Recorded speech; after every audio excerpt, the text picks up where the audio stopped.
തൃശൂർ ജില്ലാ തഴപ്പായ നെയ്ത്ത് തൊഴിലാളി യൂണിയൻ AITUC ജില്ലാ സമ്മേളനം കൊടുങ്ങല്ലൂരിൽ നടന്നു. AITUC സംസ്ഥാന ജനറൽ സെക്രട്ടറി KP രാജേന്ദ്രൻ ഉദ്ഘാടനം ചെയ്തു. ഒരു തൊഴിൽ മേഖല എന്ന നിലയിൽ തഴപ്പായ നെയ്ത്തിന് വളരെ പ്രാധാന്യം ഉണ്ട്. നേതാക്കന്മാർ നടത്തിയ അവരുടെ ഒരു ദീർഘവീക്ഷണവും നമ്മുടെ ജീവിച്ചു കുറേ പേര് പഴയ ആദ്യകാലത്ത് സഹാക്കൾ അവരുടെയൊക്കെ ഒരു ദീർഘവീക്ഷണവും ഒരു അനുഭവങ്ങളുടെ അടിസ്ഥാനത്തിൽ ഇങ്ങനെ ഒരു പ്രസ്ഥാനത്തെ നമുക്ക് രൂപീകരിച്ച് മുന്നോട്ട് കൊണ്ടുവരാൻ കഴിയും.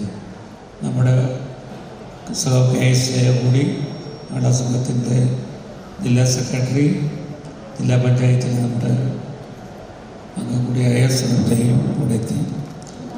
ഇത്തരം നല്ല സംഘടന കൊടുങ്ങല്ലൂർ മേഖലയിൽ താലൂക്കിൽ ഈ തീരപ്രദേശവുമായി ബന്ധപ്പെട്ട് കേരളത്തിൽ ഉണ്ടാക്കിയെടുക്കാൻ നമുക്ക് കഴിയുന്നത് അത് വലിയ കാര്യമാണ്. അത് കൃത്യമായി പ്രവർത്തിക്കുന്ന ഒരു നല്ല ചിട്ടയുള്ള സംഘടനാ കാര്യങ്ങൾ നല്ലവണ്ണം ശ്രദ്ധിക്കുന്ന തൊഴിലാളി വിഷയങ്ങളിൽ നല്ലവണ്ണം താല്പര്യം എടുക്കുന്നൊരു യൂണിയൻ കൂടിയാണ്. അതാണ് എൻ്റെ മെമ്പർഷിപ്പ്. 10,000-ഓളം തൊഴിലാളികൾ AITUCയുടെ കൊടിക്കീഴിൽ. ET ടൈസൺ MLA അധ്യക്ഷത വഹിച്ചു. ജില്ലാ secretary KG Sivanandan, CP Elizabeth, TK Sudheesh, KS Jaya, CC Vipinchandran, VR Sunilkumar MLA, TP Raghunath, PP Subhash, honey Peethambaran എന്നിവർ പ്രസംഗിച്ചു.